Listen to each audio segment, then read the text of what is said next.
Good evening. Everyone can please take their seats. My name is Greta Gilbert, and I'm a teacher at Prestonsburg High School.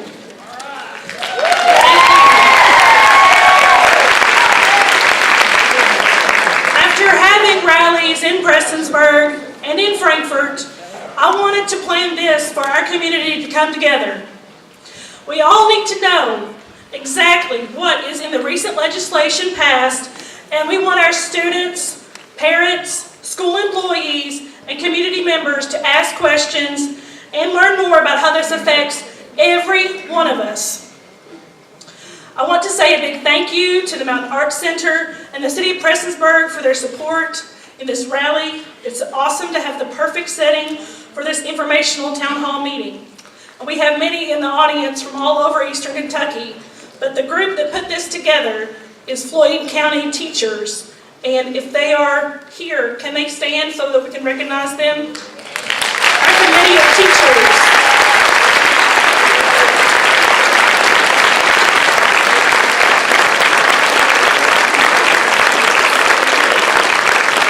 Thank you. We also want to say thank you to our Floyd County Board of Education, our superintendent, Mr. Steve Trimble, and the Floyd County Education Association for supporting our efforts. Thank you to UNISERV Associate Sherry Castle and UNISERV Director Becky Skaggs, who have helped plan this rally as well as contact the legislators. Some of us have contacted legislators, and they've been very helpful. Along with our legislators, tonight we are also joined by the President of the Eastern Kentucky Educators Association, Mary Berry, and the President of the Kentucky Educators Association, Stephanie Winkler.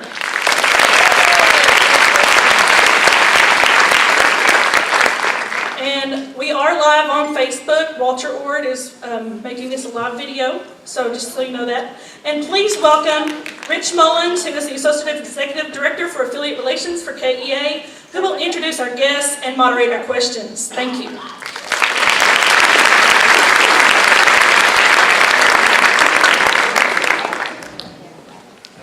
Good evening. I want to thank everyone for coming out tonight. A lot of passion around this issue, and we'll try to have the best conversation we can tonight. And just remember that we want to try to be as civil as possible, and remember that everyone here is we're all from Eastern Kentucky, and we're all family at the end of the day. So to kind of kick things off, I've asked my good friend Steve Trimble, superintendent here in Floyd County.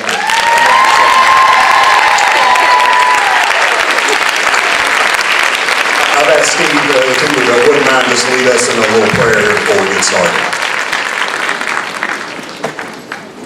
Let's all stand and bow together. Our Father in heaven, we're so thankful for this beautiful day you blessed us with. We're thankful for all blessings in this life. We're thankful for each and every person that's here tonight, our teachers, our support staff, our legislators, KEA representatives, and also members of the public. We pray that you'll be with us and bless this meeting tonight. We pray for wisdom as we try to balance teaching our kids and fighting for what's right for public education here in Kentucky.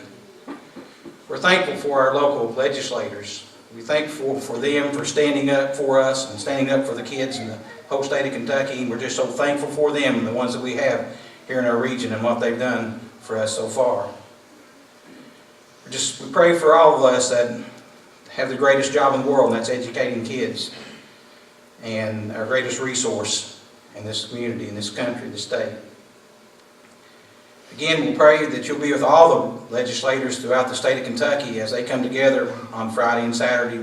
They will vote in support of public education in the state of Kentucky. We're most of all thankful for your Son, Jesus Christ, and the great sacrifice He made for each and every one of us. It's His name we do pray. Amen. Amen.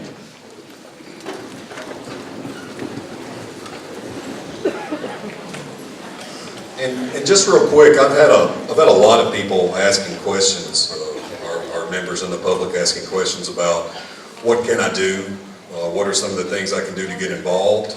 It seems like when we tried to talk politics and elections before, We didn't have as many people engaged as we'd like to, but we've got several people that want to get involved. So Becky Skaggs, UNICEF Director, is working on a little a program right now that I'd like for you all to maybe, if you would think about it, engaging in it before you leave tonight. So Becky, just come up for a real quick second and talk about that.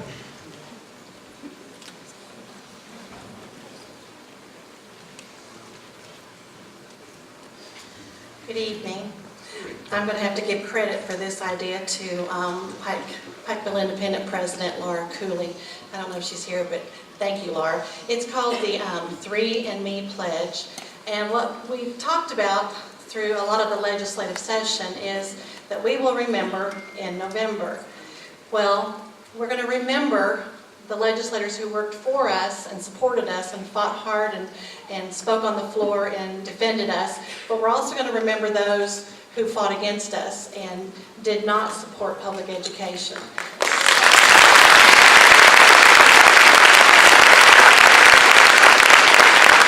So the 3 and Me Pledge is this. We have some cards and it says, 3 and Me, I pledge to go to the voting polls and take 3 people of voting age with me to help elect education-friendly candidates. And we're going to ask you to make that pledge to help us remember to get out and vote in the May primary and the November general election. And we're going to help you to educate yourselves on those who supported us and those who did not, so that you don't have to bear that burden alone. So we have some people, some of our members in the audience standing by with cards, and they're going to pass those out to you. And as you leave this, ladies, you want to stand up? There they are. When you leave, we're going to have somebody at both doors with a tote, and we're going to ask you to drop these in those totes, and it will be a way for us to communicate with you when it comes time for elections. So thank you very much for coming. We appreciate you.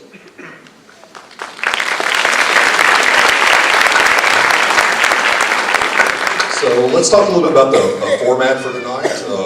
The first thing, I'll introduce our legislators here in just a second, but I want to talk about format. We're going to give them 2 minutes to introduce themselves. We've got a timer down front. I've got Mary Berry. Mary, hold up so they can see you. Mary, EKA President, and Rhonda Sturgill, President of Johnson County Education Association. They've got cards down there, so you can take your cue from them. But we'll let all of our guests give a little 2-minute opening. If you would like to ask a question, I've already had several submitted. I know we had some submitted online. We also had several questions that were submitted out front. If you are interested in speaking, asking a question, I will call on you, bring you up. If you need that, Dan, hold your hand up, Dan. Throw your hand up, Dan. We'll get you a questionnaire to fill that out and bring up so I can call you up front. Or Sherry Castle. Sherry, where are you at on the other side? So just hold your hand up if you're interested in asking a question. If you've already submitted one, I will try to get those answered. The interest of, we'd like to have as many questions as we can get asked by as many people and not be as repetitive, so we'll try to move through things as fast as we can. To value everyone's time, we're going to try to be out here at 7 o'clock. So we will try to get as many voices in the room as we possibly can right before 7. So Senator Jones has to be at another engagement here in a minute, so I was going to let Senator Ray Jones go first, and we're going to let Ray have 3 minutes because I know he's got to go to another event in Pike County. So Senator Jones. Well, first of all, thank everyone for coming out tonight. I want to begin by saying that Stephanie Winkler and Becky and the entire staff at KEA has done a remarkable job of advocating on behalf of teachers and classified employees across Kentucky. And as a grandson of a teacher and as a father of 2 kids who are in public schools, thank you for your hard work and dedication.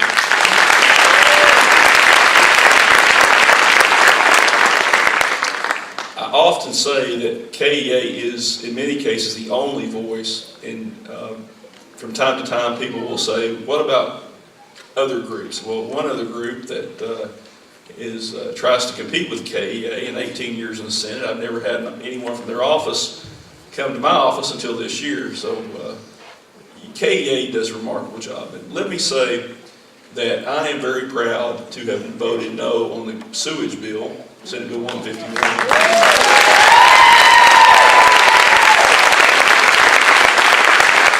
And I, of course, led the fight against the budget bill and the revenue bill. Now, I want to talk just briefly. My grandfather, I had someone mention my grandfather. He was a retired educator, old regular Baptist preacher, and he was a Republican. And there are a lot of good people in both parties. And this guy right here to my right is a close friend of mine. He's done a remarkable job of bucking his own Republican leadership. And he voted with us on all of these bills. And he truly deserves to be commended, because that took a lot of courage for him to stand up to Bad News Bev and the rest of that crowd. So anyway, just briefly, I have another event. I spent part of the day with Pike County retired teachers and Representative Harris, Representative Hatton, and Attorney General Andy Beshear, who was in Pike County today. The pension bill is bad. The budget bill is bad. The budget bill, you know, just because they're funding in the final bill teacher insurance and coverage for retirees and friskies, let's talk about what it doesn't do. It guts higher education. There's a lot of Morehead State University graduates here. It guts the coal severance tax program. I saw Judge Hale here today. It hits Pike County for about $3 million. It hits Floyd County for about $1.5 million. Those costs are going to get passed on to the taxpayers, and that's bad. This bill doesn't provide money for textbooks, teacher development, or preschool. It's really not an investment in Kentucky's future. And then the tax bill, it shifts taxes to 95% of Kentuckians who will see an increase, while cutting corporate income taxes and taxes for the top 1%, which would save about $6,305 a year. That's not the direction Kentucky needs to be moving in. We need to be taking care of our future, and that future can only be bright if we invest in public education. And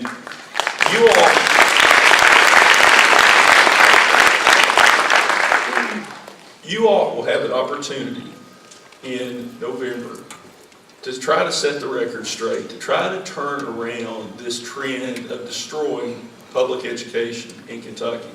We simply do not need to privatize public education like Governor Bev and some of his friends would like to do through charter schools or vouchers.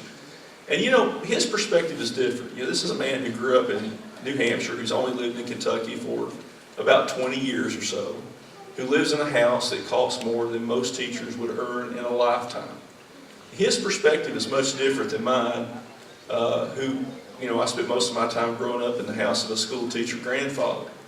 And I can assure you it wasn't a there's no $2 million houses on Indian Creek over on Route 122 in Pike County. And, you know, I respect everything that you've done for our region and for the future of the state. I wish I could stay the rest of the evening. Rocky Atkins and Angie Hatton and Senator Johnny Ray Turner are on their way back from an event with Attorney General Andy Beshear in Letcher County, and they should be here momentarily. A lot of you, including my good friend Karen and Dorosset and her husband Doug, have been in constant contact with representatives from Floyd County and Johnson County and throughout Eastern Kentucky. If you have questions as we go back in session on Friday and Saturday, please feel free to shoot me a message on Facebook or on one of my affiliated pages. I'll be happy to try to answer and keep everybody apprised as to what's taking place. Thank you all for coming out, and again, I'll see you probably in Frankfurt. I suspect a lot of you will be there on Friday. Thank you.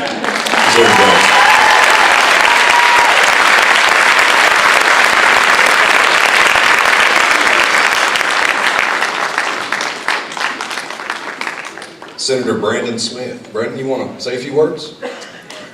Yes, first, thank you all for hosting this event tonight. I saw the young lady a few minutes ago. She said she put this together in a week's time, and who would have known that it would have come at such an important time for us. So I want to give her a big round of applause for that. Thank you.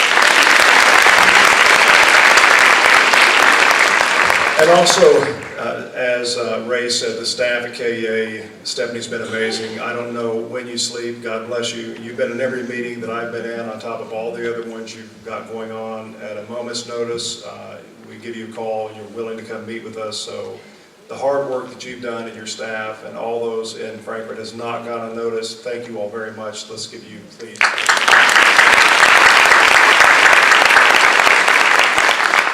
Well, folks, there's no sugarcoating this. This is truly a mess that we're in, one that I've never seen. It's in the years that I've served in Frankfurt, there's been a lot of messes, but this one has just really taken more twists and turns for us to try to figure out how to protect you and how to honor a commitment that was made to you all those years ago.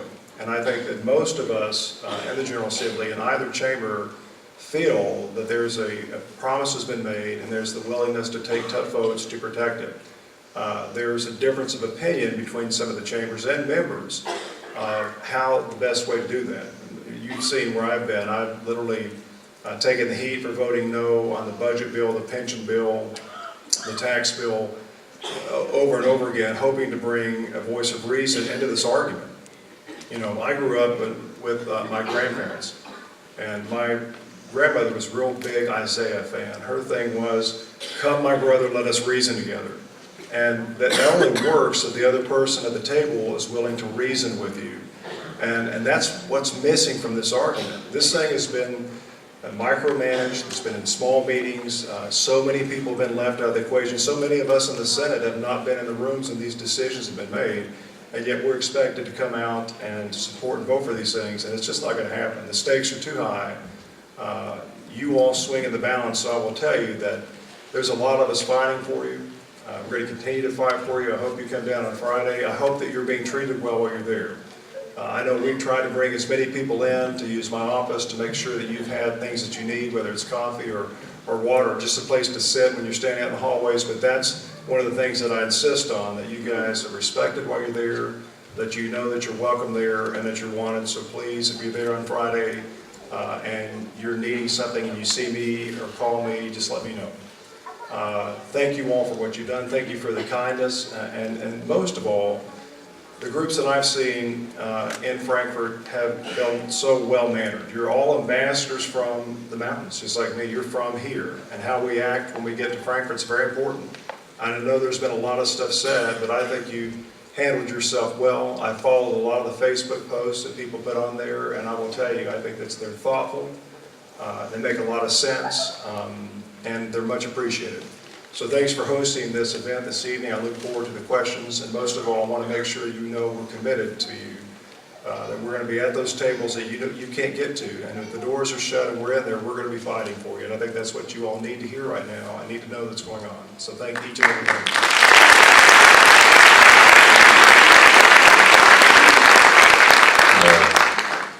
Johnny Ray and Rocky just got here, so I'll just kind of talk format with them for a second. We're going to let everyone introduce themselves for 2 minutes.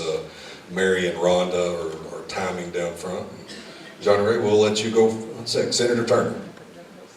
Thank you, Rich. Well, as Rich probably told you, we just left a forum over in Letcher County, and good turnout and a good crowd. It was very, very good to see them out and staying engaged. As most of you know, I'm from right here in Floyd County, and I represent the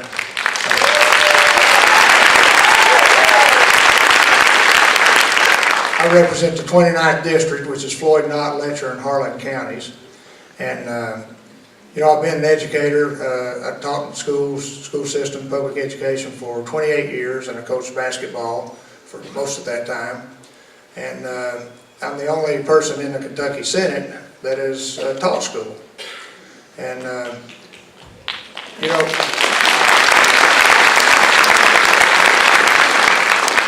over in Letcher County a while ago, Rocky was telling about him being a point guard when he was in high school and at Moorhead when he played college ball. Well, as I said, I was a former coach, and my definition of a point guard is someone that is a guy that makes everybody on his team better. And Rocky is a good definition of that. He's a great point guard and a great ambassador for his team in Frankfurt and for you all.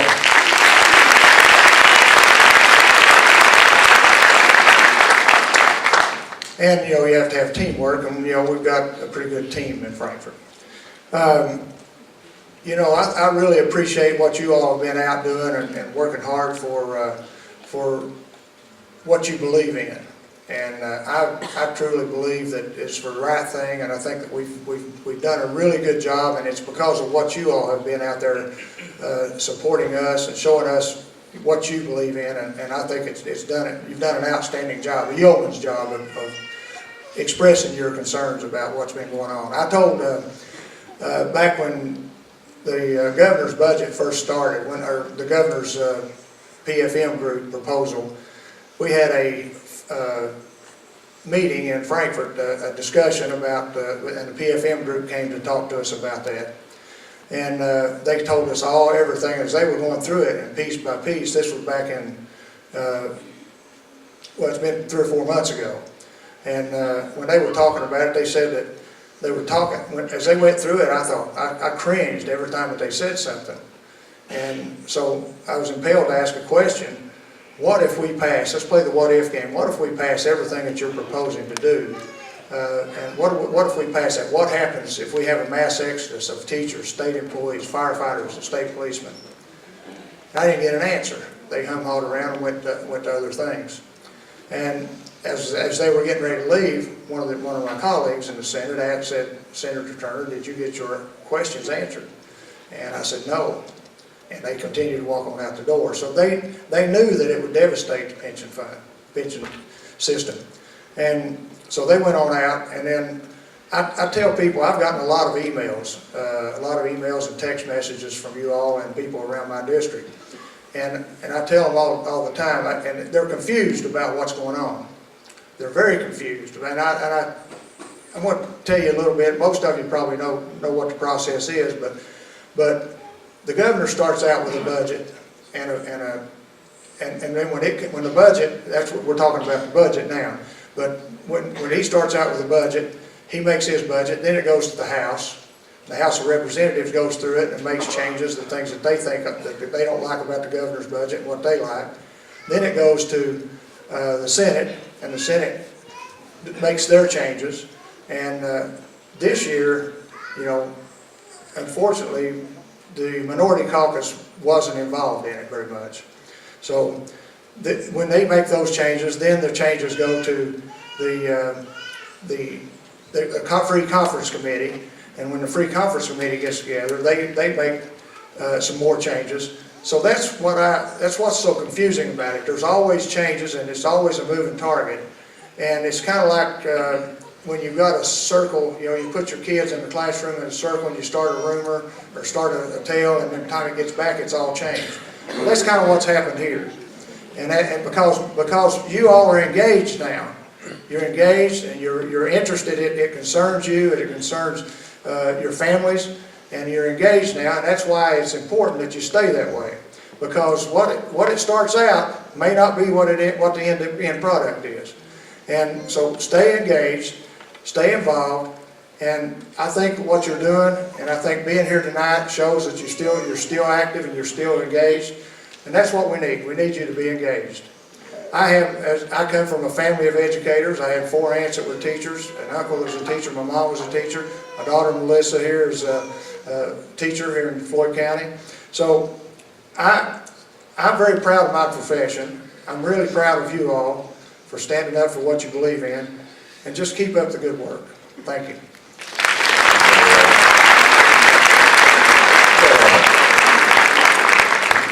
House Minority Floor Leader, Rocky Adkins. Rocky, you want to say a few words? All right. Representative Brown. Thank you very much. What's all right? Come on in. We're all family here. Folks, hi. I'm Larry Brown. I'm a lawyer here in Prestonsburg. I've been practicing law. I was thinking about this just today for 36 years. It's a scary thought, and believe it or not, I may be the oldest one up on the panel, except maybe Senator Turner, but be that as it may. One thing I want to say starting out is that, folks, I'm a proud graduate, 1974 graduate of Prestonsburg High School. I've lived in Prestonsburg, Floyd County all my life. My family's been here for, gadzooks, more than 50 years. Started a little company called Brown Produce Company back in the 1930s. Became a larger business. They moved to Louisa, unfortunately, back a number of years ago because of space that was needed and couldn't be had here.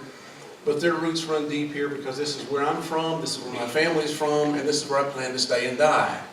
Okay? I'm a proud product of public education. I want to make sure that sinks in. Okay? Because that's something I've been involved with all my life as well. My twin brother up here, Dr. Gary Brown, is also a proud product of the Floyd County and Prestonsburg school systems. But folks, one thing I do in my life is I like to resolve disputes. I do mediations as well in my practice. I hate discourse, folks. You might think that's strange for a lawyer to come up here and say that he doesn't like to be involved with things where you have to be in argumentative situations or take sides on things, but no, I like to resolve things.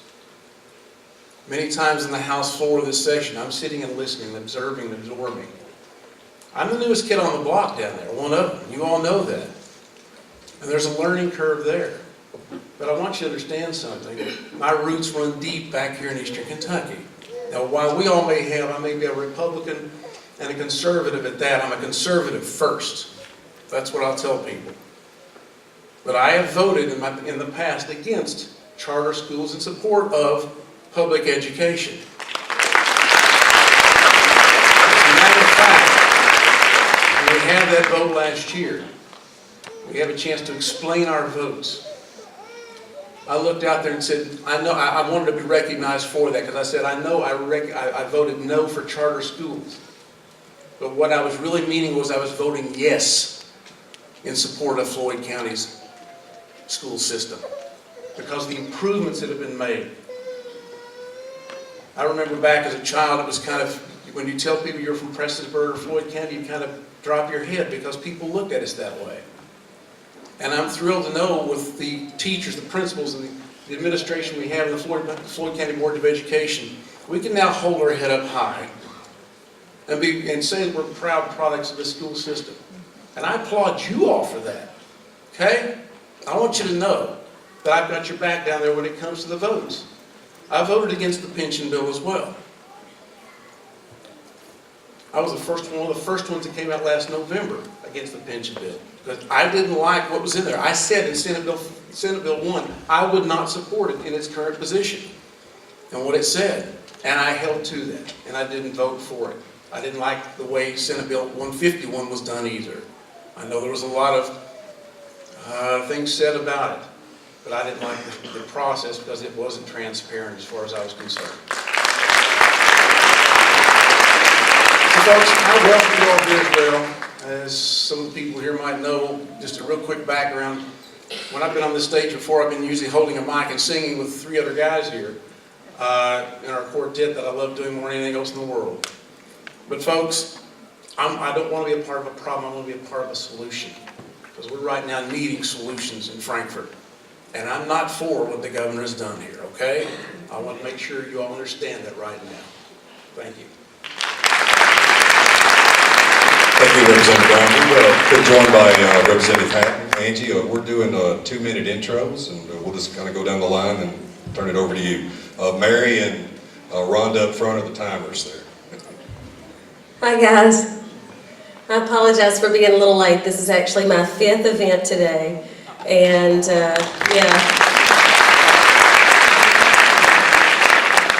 I saw Representative Harris over at Shelby Valley at a retired teachers event today, and I saw Leader Adkins and Senator Turner at an event for teachers in Letcher County, and I've done some speed limit breaking today, and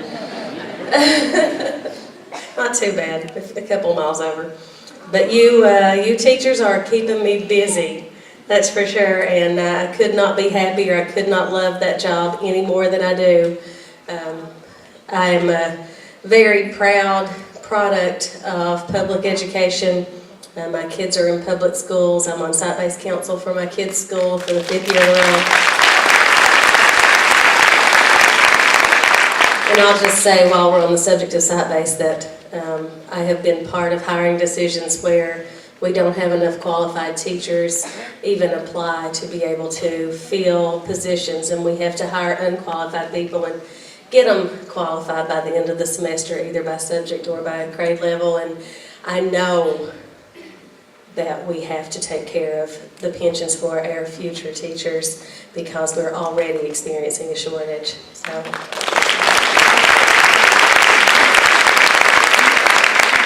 I could tell you a whole bunch about me, or you could just look up that bio on the Legislative Research Commission website, and you can learn anything you want to know about me from there, and you can look at my voting record. Has never been and never will be a time that I vote against the teachers or public employees that have meant so much to me in my life. And I'll just use this time to tell you that I have figured out what's wrong with our governor.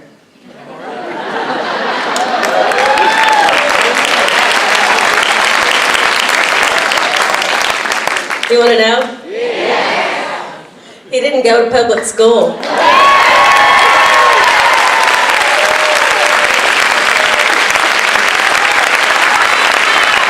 He doesn't send his kids to public school.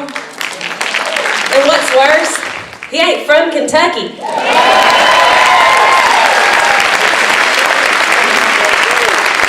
So that means he doesn't know what you all are worth. He doesn't know what I know about Kentucky teachers. He doesn't know what I know about Kentucky. He didn't grow up here. He doesn't know how deep our roots are and how much our schools mean to us. What a huge part of our communities they are, especially in small counties like the one I grew up in, where you're the biggest employer and the backbone of the community in so many different ways, and that those are the last people you turn your back on unless you want to ruin those communities. So thank you all for having us tonight. I don't know how I'm doing on my time, but hey, I'm okay. Thank you guys. And I'll say one more thing, that there are a lot of good people in Frankfort. There really are. There are a lot of people that I'm proud to serve with, and a lot of them are at this table. And regardless of party, some of us were raised right.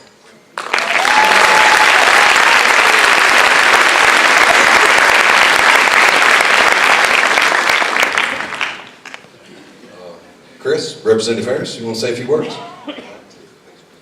Thank you, Rich, and thank you guys for being here today. I'm the son of a retired teacher, so I feel the issue more than a lot of folks in Frankfort. In fact, when the PFM report came out, Stephanie and Becky remember we had the first public pension forum in the state at Belfry High School, and because we wanted to get out and start this movement that we see today. I mean, it's huge. It's the largest gatherings that I've seen since I've been in Frankfort. You can listen to some of the folks that have been there longer than me. But you all are really having a major impact on the discussion and on the voting in Frankfort. Don't think for a second that your engagement and your commitment to making change is not helpful. Because if you look at what Senate Bill 1 was and what we ended up with, it's a whole different change. Now, that being said, there's still, what happened is not good. In fact, it's awful. And we've got the promises that were made to each one of you all when you decided to become teachers, to become educators, the promises that were made to you have to be kept at all costs. All costs. And regardless of what has to happen in Frankfort, it just has to happen because the promises that you were made, we've got people that are in school right now that have already committed themselves to becoming educators. And look what has changed. Look at the change in their retirements now, the pensions now that they're looking at going into. And how sad is that for them? And so we've got, in Kentucky, we've got 120 counties. At least 110 of those counties, the school board is the major employer in that county. And you guys are a strong, strong voice. And this fight for the future of public education and the future of the teaching profession is not over. And it will not be over until we get what we have lost back.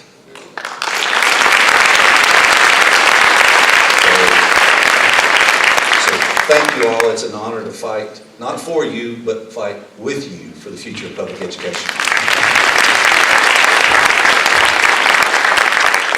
Rocky. Rich, first of all, thank you for the invitation to be here tonight, and just to say what an honor it is to be here with all of you. As I look across this crowd, I see a lot of familiar faces out here, some that I may have just met over the last 10 days or so, I'm not sure, but let me just say that for those of you that don't know me, I'm Rocky Adkins. I serve as the Democratic leader in the House. I'm from Elliott County, and as I sit here tonight, I'm proud to be the son of a father who taught in public education for 50 years, 39 of those years in the classroom.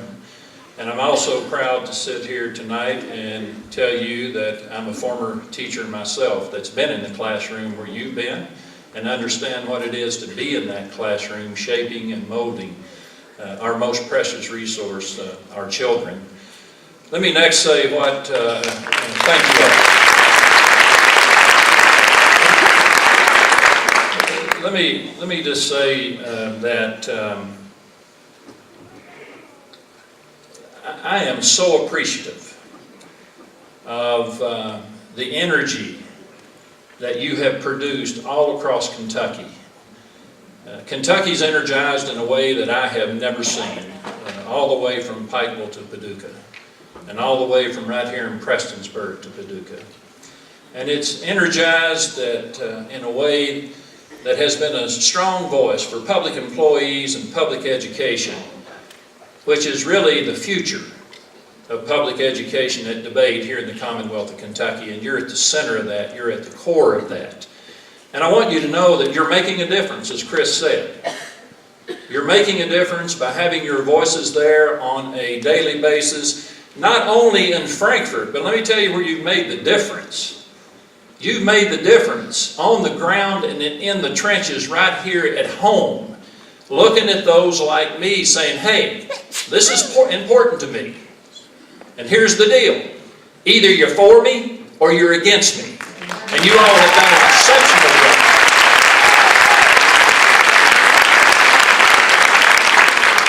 So as Johnny Ray said, you know, I'm a former athlete. I still shoot a few jump shots today, believe it or not. I'm an old point guard, and I bring the analogy of athletics into politics a whole lot.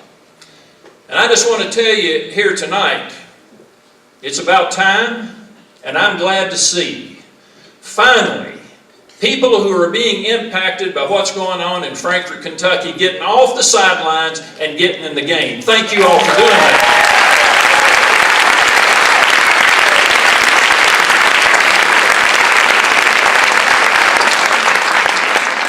Your voices need to stay loud and need to stay strong.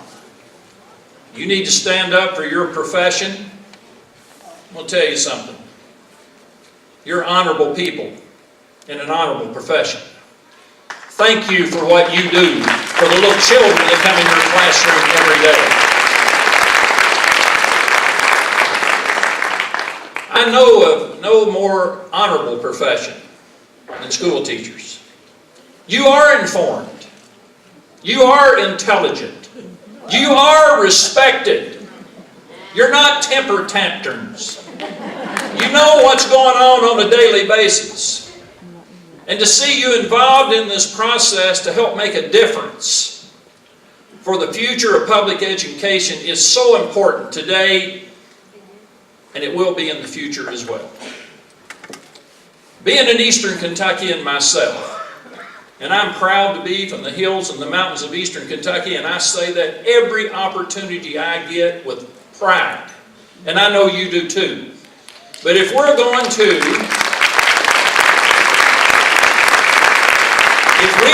build a strong economy in Eastern Kentucky, if we are going to diversify our economy in Eastern Kentucky, while we still fight for coal in the energy sector, but if we're going to diversify our economy to a 21st century economy, public education and school teachers will be at the core of that, because we know without a world-class education system, it will be impossible for us to attract the business and industry and retain the business and industry that we want today and in the future.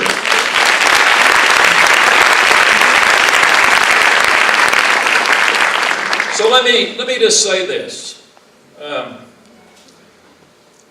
You need to stay involved in the process. You need to continue to be a part of the process, because the decisions we make there impact you in some shape, form, or fashion. And the voice of public education needs to be at the forefront. And the future of public education needs to be at the forefront. You know, I have this session been just as mad, aggravated with the process, almost as I've been by the bad policies that have been passed. When you can go into a committee room and strip a sewer bill and put a 291-page bill that impacts the public pensions of public employees and teachers across the Commonwealth without understanding what that bill does, folks, the process is not supposed to work that way. And you saw me.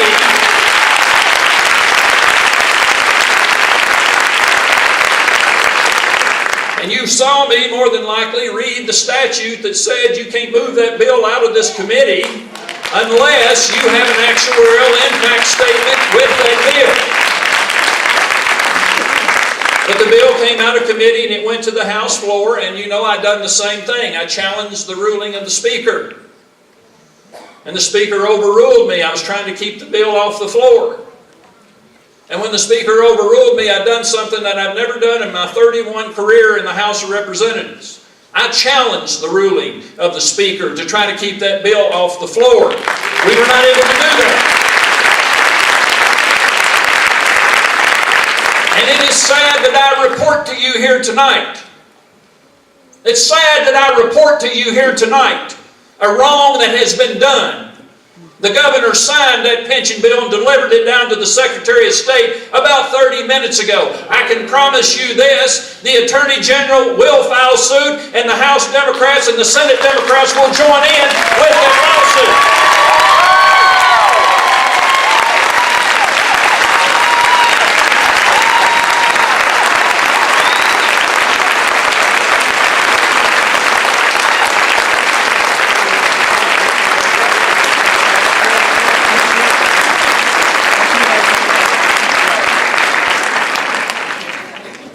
A promise made is a promise that must be kept. Many changes in this pension bill that impact you as current teachers. But there's also one that I want to mention to you as current teachers and retirees. You care about the future of public education. And we want the best and the brightest in that classroom teaching our children on a daily basis. And when you weaken the pension system of a new incoming teacher to try to recruit that teacher to come into the teaching field, I can tell you that this bill is going to have a major impact on being able to attract the best and the brightest into the classroom as bad as they want to teach.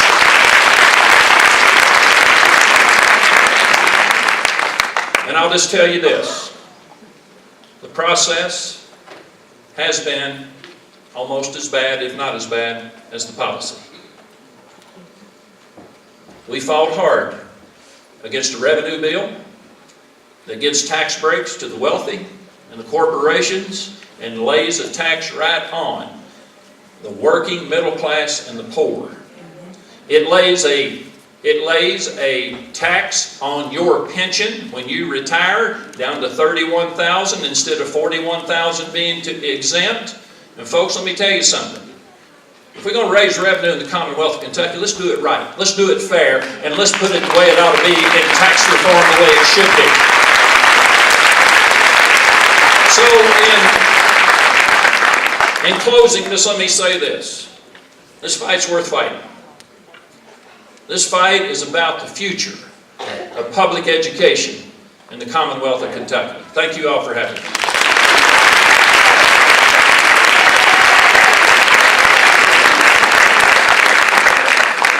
Also want to say too that we got a call from Representative Blanton, who was going to be here, but I think his wife was ill. Brandon, did he say something to you about that? Or? Yeah, he did. I don't know if this is on. They had to take his wife to Lexington, I think.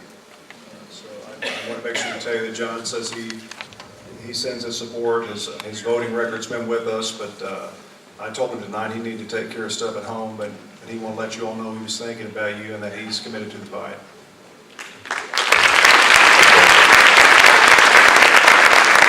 We'll go ahead and get into questions, and just one more time, if you'd like to ask a question, if you would, Sherry, throw your hand up again, Sherry Castle over on your left. Dan, and everybody hold up your hand if you've got a question. They'll come to you, get that up to me, and we'll try to get that up. And if you'd like to ask your question on the mic, please just write that. I'd like to ask the question. We'll get you to come up front. Okay? So we'll go ahead and go, Brandon. We'll start down on the other end and work down. So this is from Brandy's Bradley from Stanville. And so, Brandon, you like this one here. Go right ahead, please. I just want to talk to Angie because I know her.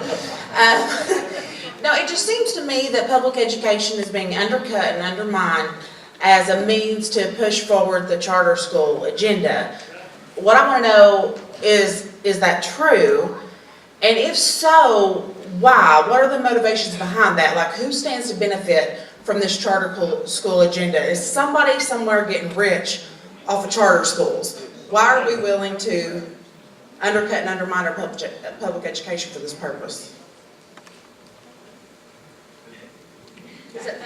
We'll go ahead and just let me. Ask about charter schools. I will say this, that here's what I think the thinking is. I think that maybe in Louisville or in big cities, in an urban setting, they have needs that are different than ours. And we argue this on the floor a lot of times. If you watch the votes very often, you'll see Kentucky, as most people see it, and that's Louisville and Lexington. They'll vote one way, and you see the horseshoe of Western Kentucky and Crittenden, and then Eastern Kentucky, we all vote a different way, mostly farmers and coal miners and areas like that. Maybe it works in Chicago or Cincinnati or wherever they're wanting to put it, Louisville.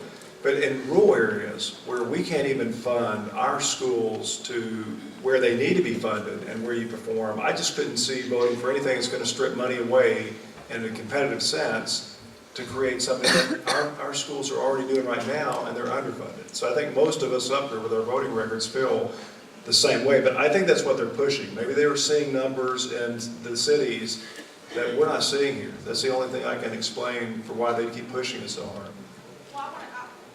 Do you think, so you really don't think it's like a money agreed thing, somebody's benefiting from in that way? I'd like to respond to that. There is an agenda, or there's never been a bill brought forward called charter schools that passed in the last session.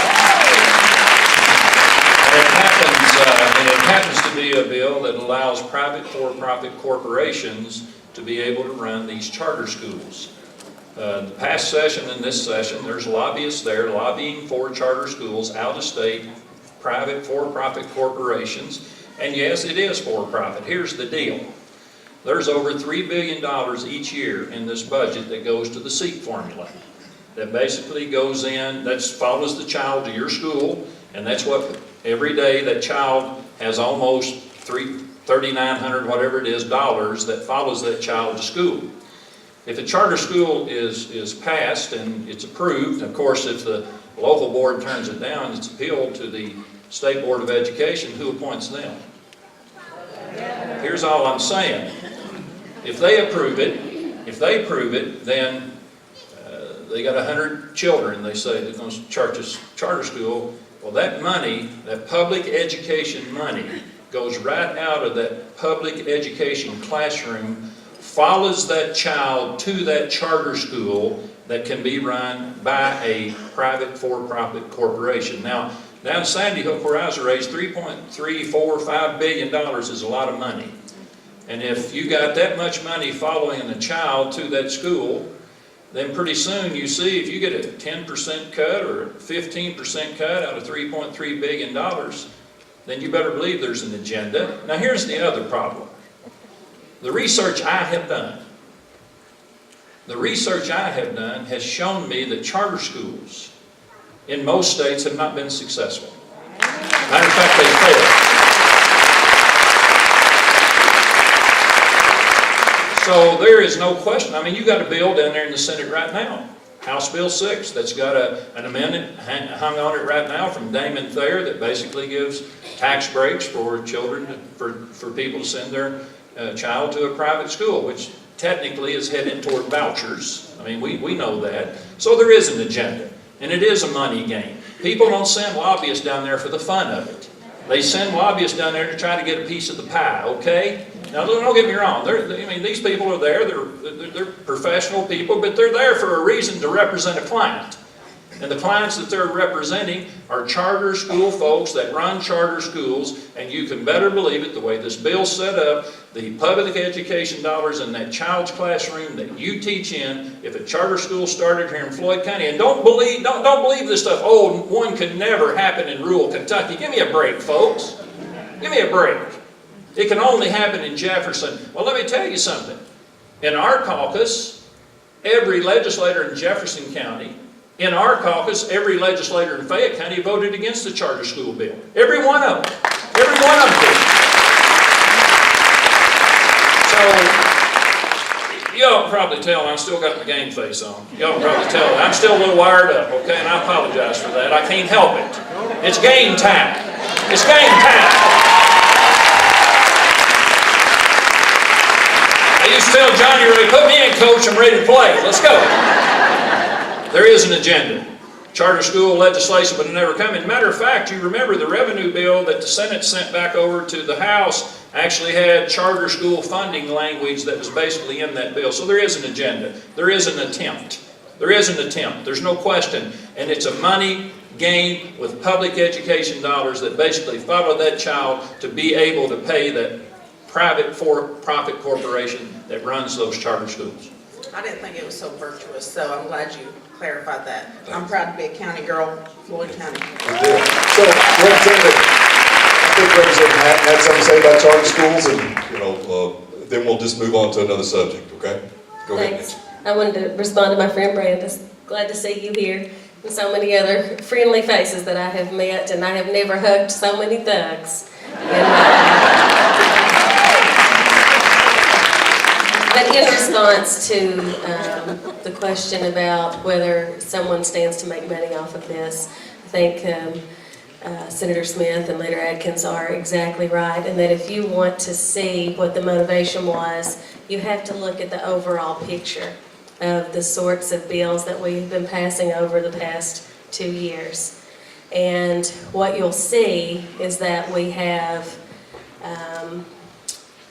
raised taxes for the poor, cut taxes for the rich.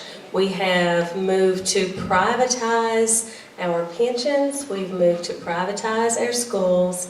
And I hear we're moving to privatize our prisons, reopen some of the private prisons. And that we have an overall national agenda. In other states, we've been seeing it, and under the leadership of people like Betsy DeVos. That's right. And that these are the people who stand to gain. We've still not seen our governor's tax returns. We don't know what hedge funds he may own, or how he may personally be profiting, or what interests he may hold in some other companies that stand to profit. But I do think you'll see an overall agenda. We've also weakened ability to draw workers' comp and hurt our black lung abilities to prove that we have black lung, and we've weakened unions. And when you look at those things as a whole, we are being led by the 1%.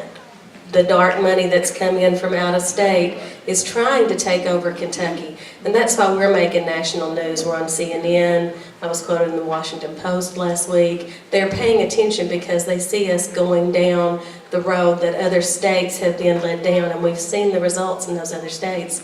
And we don't want it. We're not interested in that.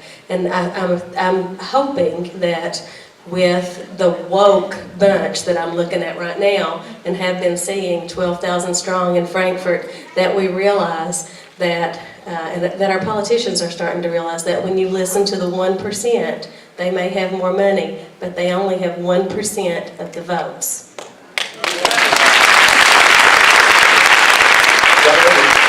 Senator Turner, do you want to say something about charter schools real quick before we move on? Yes, Mr. Chairman, I'd like to explain my vote. Yes, sir. I vote no on charter schools because it uses public funds. And I think that the charter school issue is a national agenda, along with the pension issue. I think it's a national agenda. And I had a lobbyist, and don't get me wrong, as Rocky said, there's a lot of good lobbyists in Frankfurt, but there's some that are there just, as you say, to make a profit. And I had one in at the first of this session that came in and wanted to talk to me about virtual schools. They had a private company that wanted to start a virtual school, and it was going to be for profit. And they wanted to use public funds to do it. So I vote no, Mr. Chairman. So, before we move off the subject, anybody else have anything they'd like to go on the record more about charter schools before we get going? Yeah, I'd like to chime in here. Everybody else is taking a turn. I want to take mine. Yes, sir. Too. Yeah, I definitely agree that I think it is an agenda that we're seeing across the country. It's not just in Kentucky, but it's happening in other states as well. And the only way that we're going to stop this agenda from being enacted is if we replace every single legislator that is not voting in favor of public education.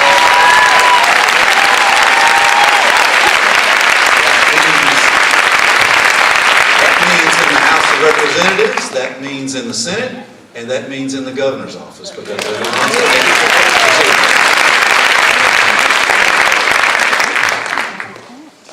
Good deal. Representative Brown? Yeah, I'd like to chime in on this as well, because that's one of the things I was voting against last year was the charter school bill. But something else that's really now raised its ugly head with what the governor's done in vetoing the the budget bill and the tax bill is that now, if we don't do something about that veto, or those vetoes, then he's got control of the checkbook. I don't care if it's Bevan or Brashear, whoever it was, no governor should have control of the checkbook without being in check, without having a budget. And that concerns me because right now I know what's going to happen is he could defund the Friskies, he could defund the SEEK programs, he could take money out of transportation, but one thing he could do that we're talking about right now is fund charter schools. That's what you need to be concerned about.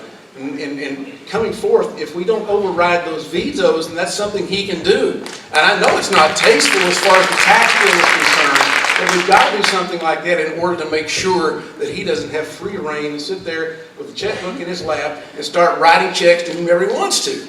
He override, that means we agree with it. No way.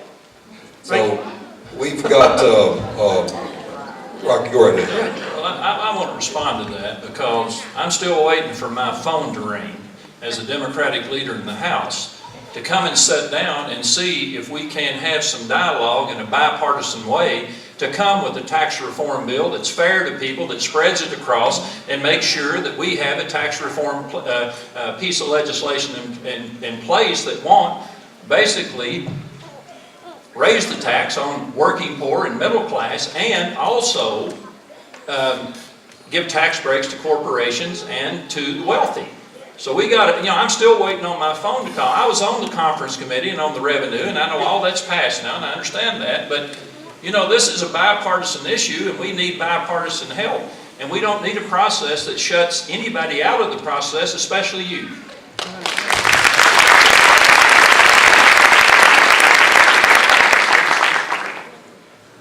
So we'll move on to, John, we'll start with you on this one. And this is from Angela Coleman in Allen, Kentucky. After this session, what is the plan to recruit and retain quality teachers in the state? What would attract a 22-year-old into the field of education in Kentucky now? Yeah, Senator Turner, yeah. I don't know what the plan would be. I don't know why they would want to. No benefits.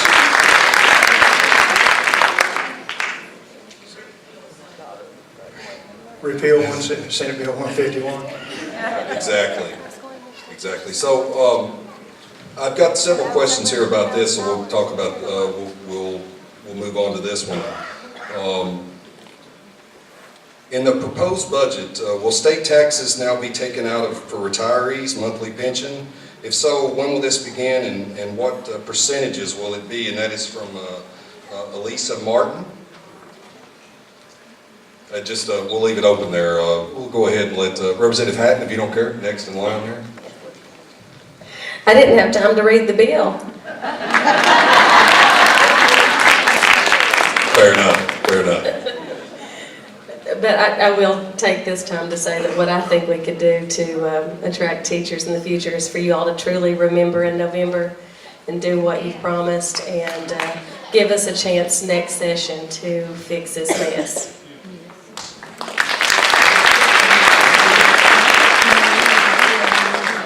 And we'll let Representative Brown take this one. And what needs to be our next steps? And this is from LaTanya Rowe from Paintsville. What?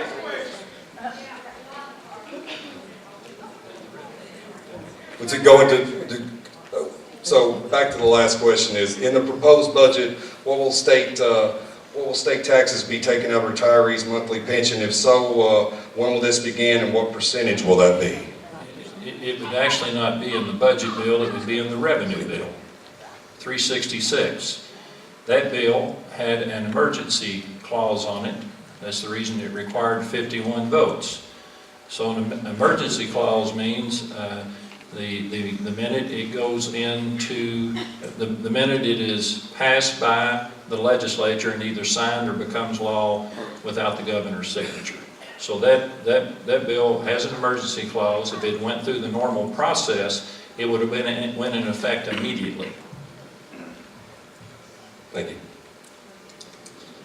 So, No, that's, The pensions, I'm going to try to answer, I think I'm going to answer your question. The pension bills, right now, or previously to this session, up to $41,000 was exempt in pension benefits. All right, so what this legislation did, this reduced that exemption from $41,000 down to $31,000. So you will now be taxed on that extra $10,000 of pension benefits that you earn. Not just you, but every retired person in the Commonwealth. Private and public. Let me ask this question to the House members. I thought, I was having trouble with the question as well. I mean, I didn't support the bill, but I thought the House took it back from 31 to 41, and they actually lowered the threshold from,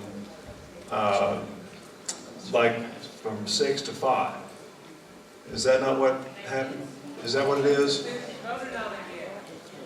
Okay, so that's out there right now. I hope this is your question, but so this in the Senate plan, it was taking it from 41 to 31, which is a $10,000 hit, even though they lowered the rate from 5% to 4%, so you get that 1% savings over the earning. But we heard that the House actually, there's apparently a bunch of amendments that are getting ready to come back over. One of those being the coal servants money that kills our area. But that they changed it back to 41, but they left the 4% in. So it gives you the $10,000 boost, but it drops it for the 1% savings over the earnings. So sorry, we were having a hard time hearing it. To make sure that answers your question, but is that what you were asking? Is that right? That's going to be, if it stays, and here's the thing, we're not sure at this point what's going to happen when we go back in, but if it survives, it will be 1% drop at 4% instead of 5%. It's my understanding that the House, after we adjourned last Thursday night, the House passed a bill, or tacked something onto a bill to allow, to move that back from 31 to 41, and it hasn't come to the Senate yet for us to vote on. Now, if we vote on it, then it can still be vetoed because the 10-day veto period is over. And just to throw into it, here's the craziness. I mean, you see us up here, it's hard for us to piece this together. I can't imagine how confusing it is for you all. But that may be one thing that we like in that bill that's coming over, but it may have 10 things in it that we just can't live with. And so they present you with one bill that you all clearly would want the 41 instead of the 31. But it may have stuff in there that's so bad that none of us can even hold our nose and vote for it. So we're truly in a mess that I've never seen before in my lifetime. But they cram all these things together in one big bill and then send it over. And so anybody can pick a couple things out of that and criticize you for it, even if there's the best intent to try to help you. or is it bad? And what I'll say is that you're looking at several legislators who are competent. 3 of us at the table are attorneys. Many of us at this table have several years' experience serving in the legislature. We're not sloppy.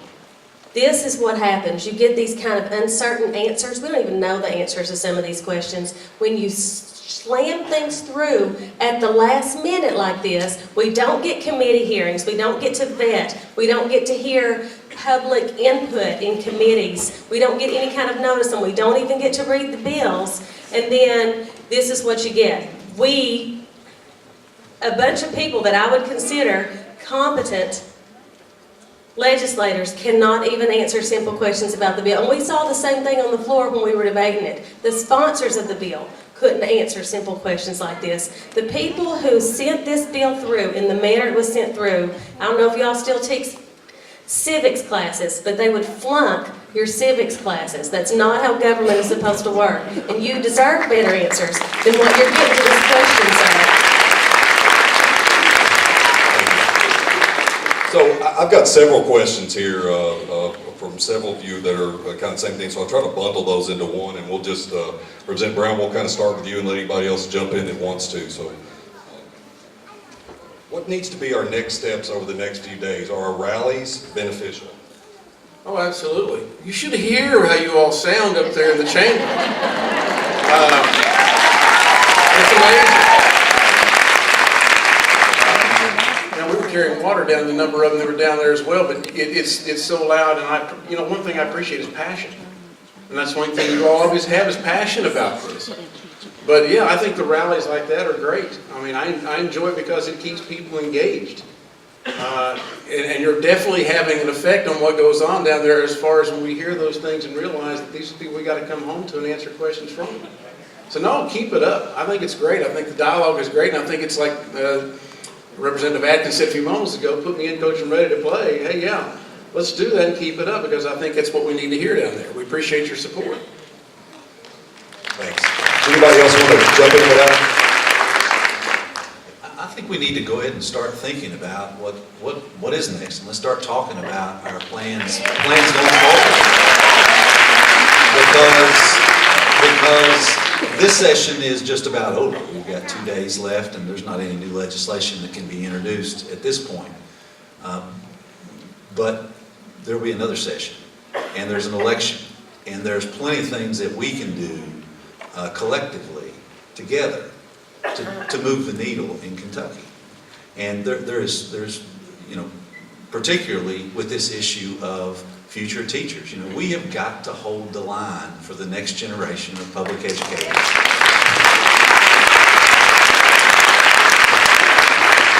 And holding that line is so important, because it's not just for teachers, not just for the teachers' jobs, but for the kids that you educate. This is about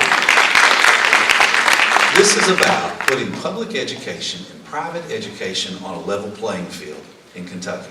That's what 99% of all this is about, is making sure that private education entities like charter schools can recruit the same teachers that public education can recruit.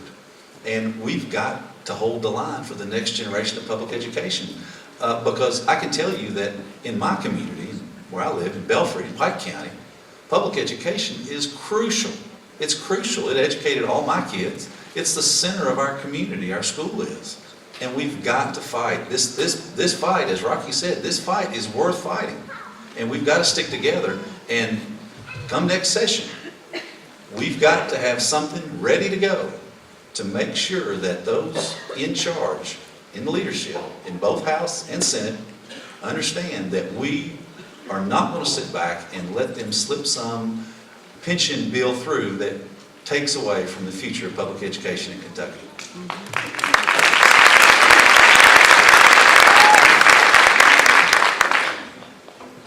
And let me shift gears a little bit, because I've got several. I've got questions from Joy Wells and Rick Kanasak and several other people about this, so I'll try to put these together into kind of one question, if we could talk about it, is retired teacher health insurance for themselves and their families. Where does that stand right now for retirees? If anybody wants to jump in and talk about that issue. And their dependents. And their dependents. I'll take a shot at it.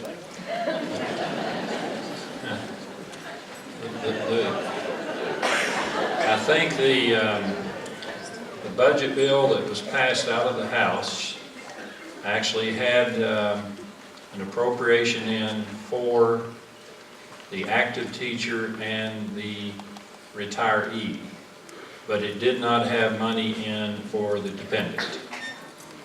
Now, the bills they're talking about was something that was passed over in the House, the last deal out of the last shoot. And now that goes back for the Senate to accept, and that's completely up to their leadership over in the Senate, not Brandon's decision.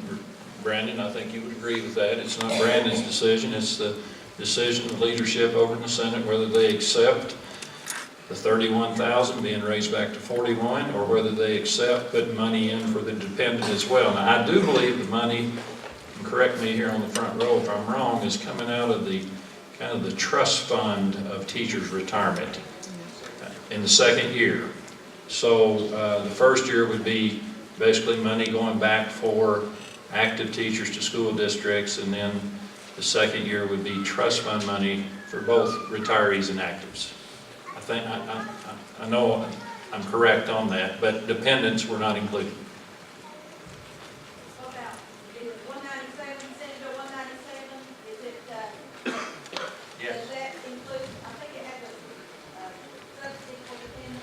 Yeah, it does, but again, you need to watch 197, and that both of those are in that bill, that if the Senate accepts it, all the Senate's got to do is concur. I mean, if they concur, then both of those items that are very troubling are taken care of. If they don't concur, then it would remain the way that we've originally been talking about, okay? Thank you, Robert. It's Ashley Ashley On Tack. behalf of the Oh, Senate. go ahead, Brandon, sorry. I just want you to know, on behalf of the Senate, I can tell you most of the people that I serve with would concur to make sure you guys are protected on that. So, Thanks, Brandon. Ashley Tackett, Lafferty, come down to the microphone, please.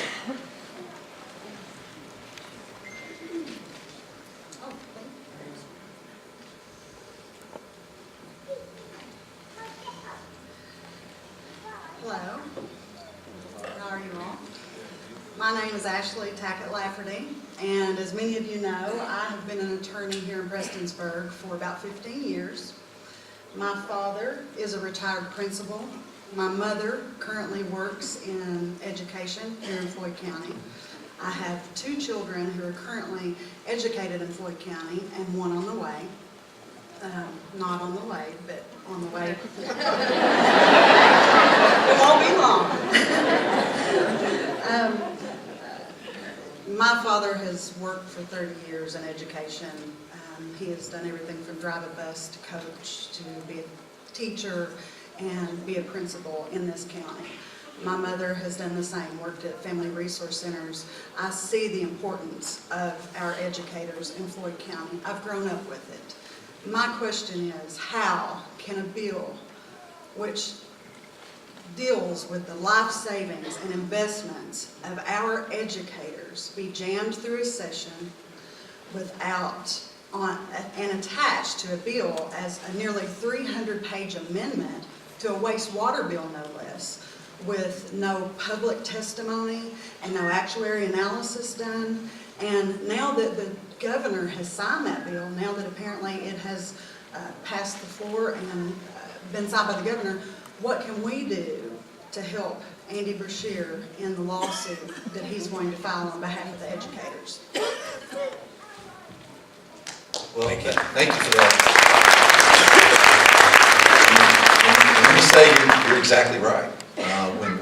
When this happened, all in one day in the House of Representatives, and when we came in that day and heard what was going on, that the bill had been stripped of its contents, and it had been filled with language that is adequately described as a sewer bill.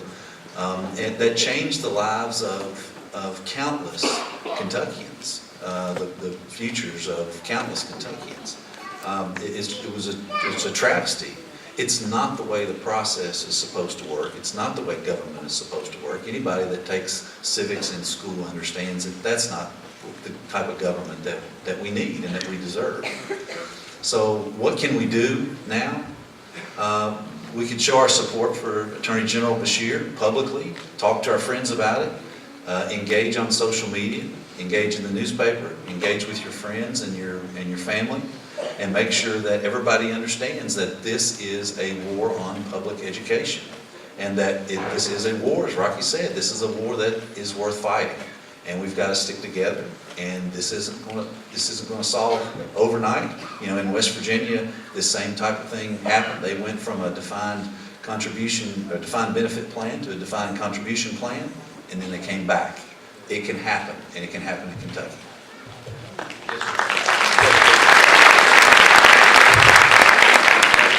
I think what you're going to see happen, I think this lawsuit will probably be filed tomorrow, maybe. That'll be up to the Attorney General. But I think what can be done, you know, by us is, I suspect there'll be several groups, individuals probably joining in with that lawsuit to try to make that suit even stronger as it goes through the court system. Of course, to start, as you know better than I'm not an attorney, you are, that Franklin County Court, Circuit Court, is where this will be filed. And I think the public support that's seen, those who will join in this lawsuit as it moves through, as I told you, I know our caucus, the House Democrats and the Senate Democrats for sure are going to join in, and I'm sure there'll be others that will join in as well. We believe there's several weak spots, points of litigation that can be taken in this bill. One, there was not an actuarial analysis, which the law requires. The other is on the inviolable contracts, of course, and I'm just going to mention a few. Sick days of how they're handled is a big change for, let's just take any of you teachers, but let's take some that have 5 years or less that are in the teaching field, and you can accumulate those sick days up to the end of this year, public employees, but teachers, and then you can only use those 3, 4, 5 years basically to enhance your retirement at the end of your teaching time. And I think it's important to point out, and I always do this because there's a lot of people that don't realize that school teachers cannot draw Social Security. And that's the reason this debate becomes even more important. So I think every way that we can show strength by joining in, whether it be with public comments, you know, the continuance of the education and public employees, energizing Kentucky, I think all of that is very positive on our side to hopefully get this thing struck down, or at least an injunction on it being able to go into effect immediately. Well, I would like to say that I think our teachers and our children deserve better, and I would like to thank you for standing up for our teachers and our children by challenging the speaker and attempting to keep this from going to a vote. Thank you.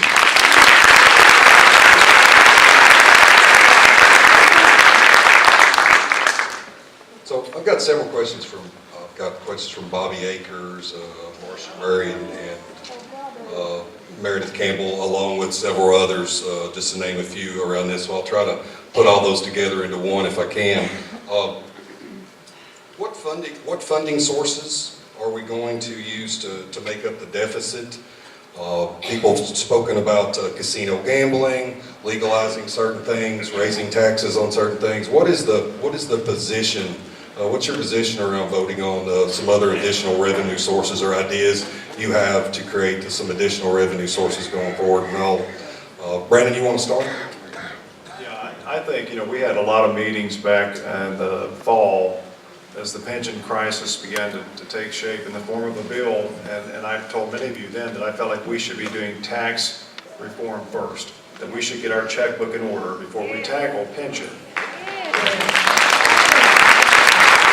And there's nothing new about this or creative. That's how most of us run our households. If you're going to have an expenditure, you want to get in and see if you can afford to do it. And for some reason, that will did not seem to be resonating in Frankfurt. They wanted to go ahead and address this pension and assess a value to it and cut all these things to make it fit into a box without looking to see if revenue was possible. So I've been open to looking at all of these things. I will tell you that we told our leadership over in the Senate that we were open to revenue, which I think shocked a lot of people because they were running around saying that there's no interest in any new revenue over in the Senate, and that clearly wasn't true.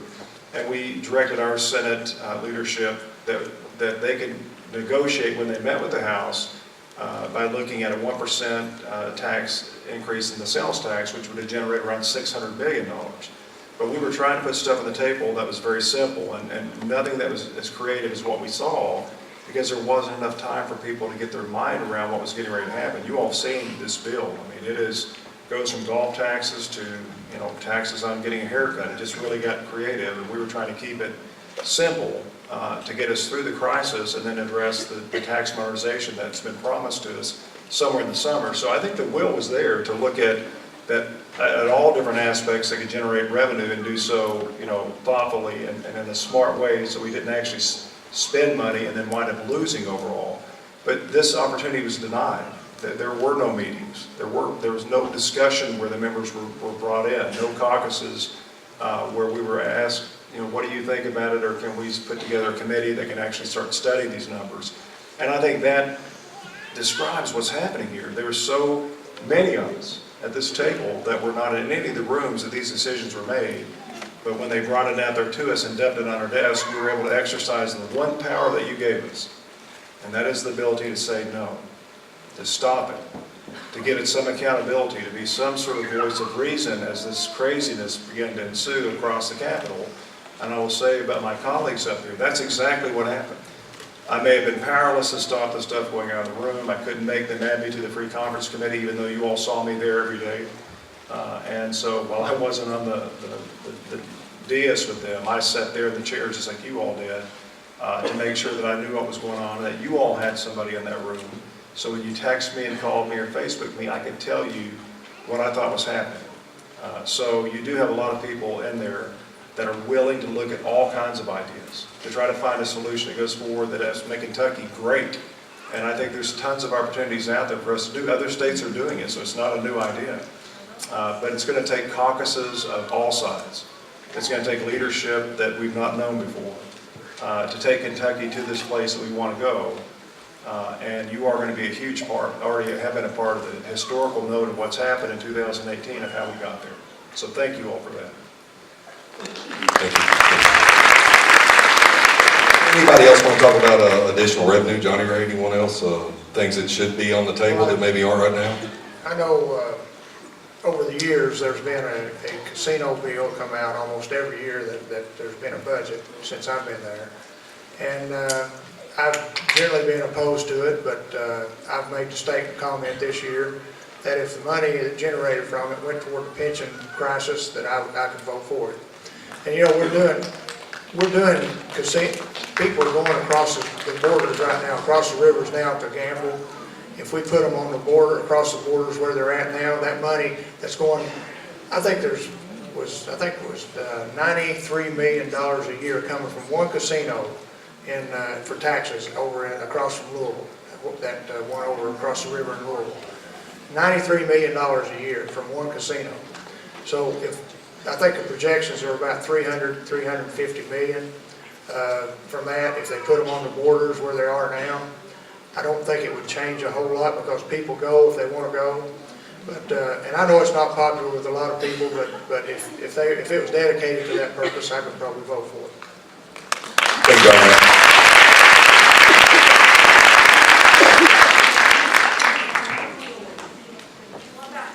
So we'll move on to that. I've got several around these. I want to ask Ramona Caldwell from Prestonsburg's question. If the budget bill veto is not overturned, how will you prevent the governor from cutting education any way he chooses? That's what I was talking about a few moments ago. If we don't override the veto, folks, then we're going to be in a situation where there's not going to be a budget, and the governor will be able to write checks and do whatever he wants to with the money we bring into the Commonwealth. That's the reason we have passed the budget to begin with. And I see the KEA is agreeing with that because we need to do something to be able to get the authority back, to pull that back in, and rein that back in so that we know what the budget's going to be and what the money's going to be spent on.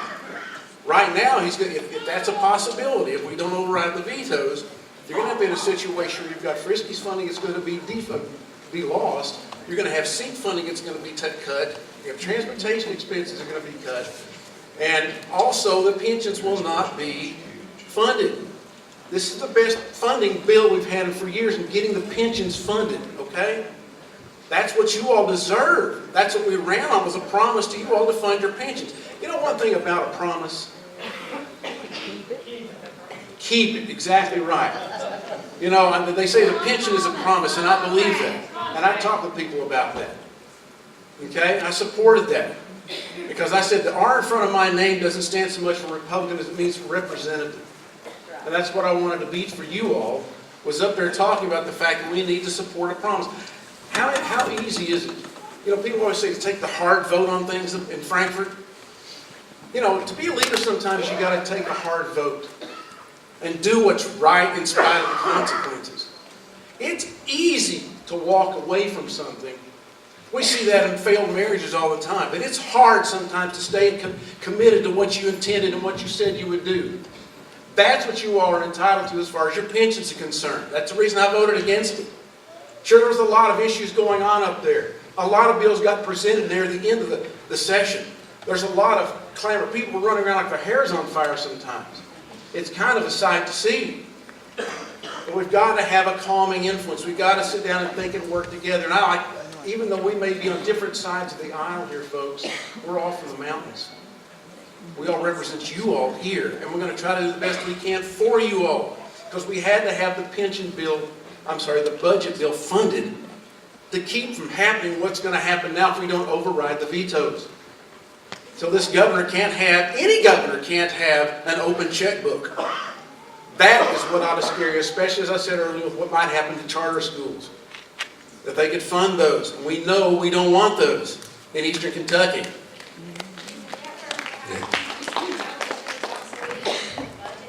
I'm sorry, I can't. Isn't that where retired teachers' health insurance is in the budget? It's not in anything but the budget, is it? The insurance is in the budget, Yeah. Retired teachers' health insurance is right there in that budget. Right. So that hasn't been decided yet. Well, and we go right. Well, again, like I said, that's one of the things we're going to go back and argue about. Could I get, and I'll let anybody else who wants to talk about, jump on that if you want to, Chris. Could I get Neil Arnett down here? Neil? Go ahead, Representative. Thanks, Rich. This conversation that we're having right now is a consequence of the way that the budget process worked this year. This budget was crafted behind closed doors without any input from any minority party in the Senate or in the House. And it was presented at the last minute, and we were asked to vote on a bill that nobody in the chamber had read. And there was plenty enough votes there to pass it. I suspect there'll be plenty of votes there to override it. Mine won't be one of them. I didn't vote for the bill originally. I'm not going to vote. I'm not now going to change my mind to override a vote and vote for a bill that I don't think represented a fair and accurate dispensing of our state funds. I mean, I just don't think that's right. We weren't included in the process, and going forward. I feel like that the next solution is going to be, or what we're going to end up is in a special session. If the Senate does not have the votes to override the governor's veto, I think we'll probably end up in a special session, which is a shame. It shouldn't be that way. We should be able to fulfill our constitutional duties by passing the budget, but there are consequences to the way things were done in this session, and I can't in good conscience vote to override a veto of a budget that I didn't vote for to begin with. So, being mindful of time, it's 7:10, but I want Mr. Arnett to have the opportunity to speak, and then I want to bring somebody up real quick. So, Mr. Arnett, go ahead, sir. Actually, Representative Harris kind of started off on the question, but what we really want to know is what each of you all think individually as far as an override is concerned. We heard what Representative Harris says, but what each of y'all, do you think there should be an override of the budget bill and the tax bill, or one or the other? And if there is not, do we go to a special session? Are we sure there will be a special session? What are the consequences of not overriding it? Can it be changed? right now there's a lot up in the air, so do you think it should be overridden, each one of you, the veto of the budget bill? And if it is not, what are the consequences? Will we have a special session? Will we get a better deal for education in the end? Anybody wants to jump in, Brandon or Randy or anyone? Yeah, I'll take that one. I will tell you, I've had mixed emotions on that. That's a good question, because I think a lot of us are still kind of on the fence about it. I voted against this stuff. I voted against it because of the process. I voted against it because they were putting things in there, things that I wanted to have, things that my district needed to have, like transportation dollars for education. Without those transportation dollars, the quick window is this. Your schools will have to lay out bus drivers. They're going to have to consolidate routes. You're going to see kids that may be on an hour and a half, 2 hour run right now, consolidate with another bus and they're on a 3 or 4 hour run. Those transportation dollars for us, the counties that have lost unmined mineral tax, Pikeville for one, they've lost almost $2 million of unmined mineral tax. That fix is in this budget. You've got school districts. I don't know if we've got any school board members in here, but we had school board members that put their political career behind putting children first and voted for increase. And that equalized nickel is in here. So they took all the skin in the game, which is something that's rare to see, and put themselves out there to where they could get beaten. And all the money, that the 100% of it that comes in for this year for us is stuck inside this budget with everything else we hate. And as we were talking earlier, we've got the 2 fixes in here for the insurance on 197 that's coming over, and all we have to do is concur with. So there's so many moving parts. My gut instinct was to burn the house down. If you want to know the truth, I'm so frustrated with how it's going.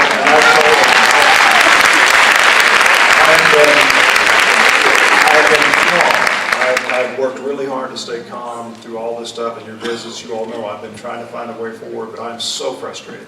But the truth is, if I burn the house down and we're all in it, and I know Stephanie's nodding, because KEA's been telling me today, we really have to think about what happens here. And so I'm desperately trying to get my mind around what is actually best for you. And I will tell you that I am taking my cue from my KEA members, and I'm trying to find out exactly what happens if we just get stubborn and say, vote no. But if we vote no and wind up hurting you all, that's on me.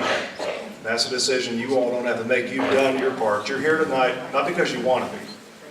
You have 100 things to do. You've got family, you're tired, you've probably already been in the classroom today, you've got dinner to fix, you've got to run by Walmart. I know what you've got to do, and being here is not one of them.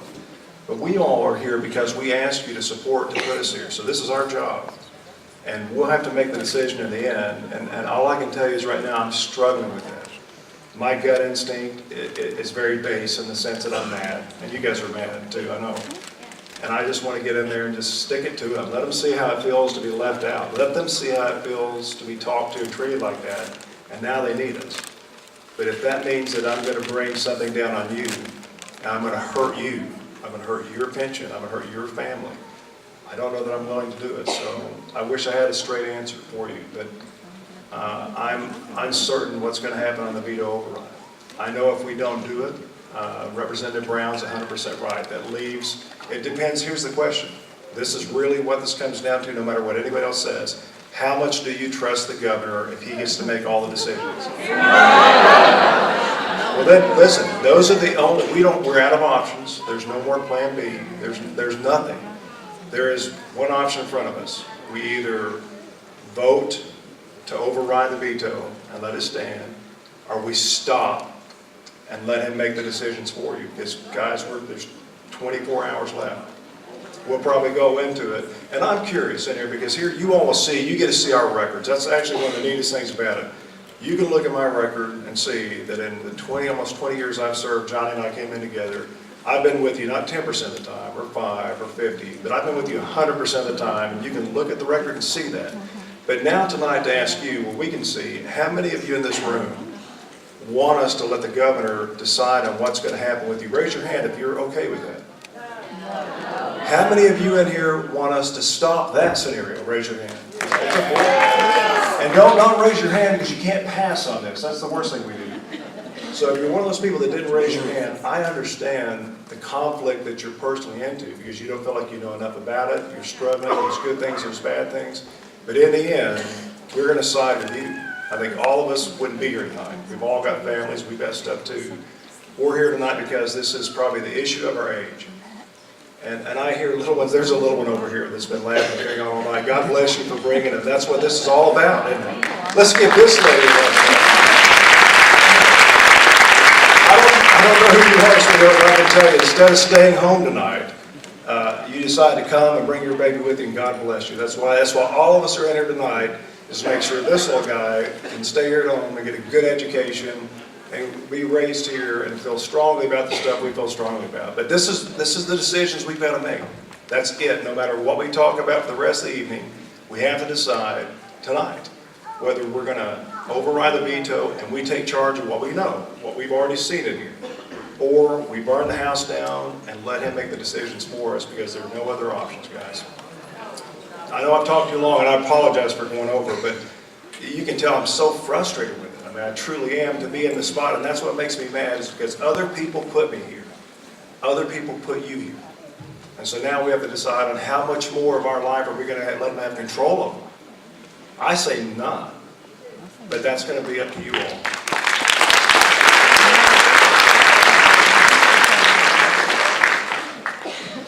Johnny Ray, the question was around where are you at with the veto?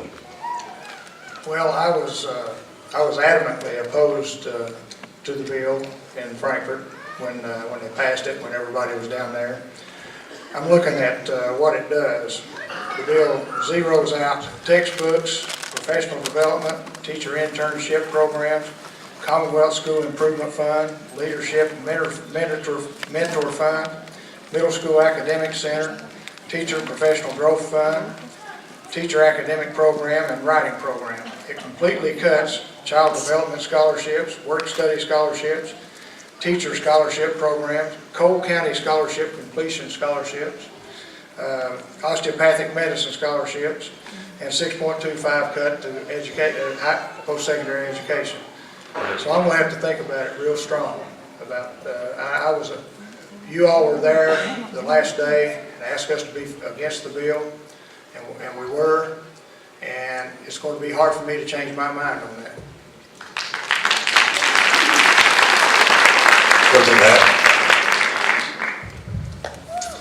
I think that I'm probably closest in my feeling to the way that Senator Turner just expressed. If you want me to override this veto, that means you want me to vote for a bill that I can't stomach. I can't stomach it. I can't, I mean, it's funded, the revenue bill that goes along with it, without which we can't have the budget, requires us to tax the poor and cut taxes for the rich. It added taxes to services and things like golf as an attempt to make back up for the $500 million in cuts they gave to corporations and our very richest. I wasn't raised that way. I can't do it. I can't look at the people who voted for me and do that. If it requires us to be in a special session, that costs our taxpayers money and it makes me be away from my children longer, have to go back down to Frankfurt. I don't want that at all, but I didn't cause it. I didn't cause the situation. I voted right. I voted every chance I got for the people who elected me and tried to stand up for what is right. And that bill's not right. So, I mean, it turns my stomach to think that I would then turn around and override the veto, even though my reasons for hating the bill are very different from the governor's. You know, I mean, I have a lot of thinking to do between now and Friday, but the way it stands right now, I just don't see how I can do that.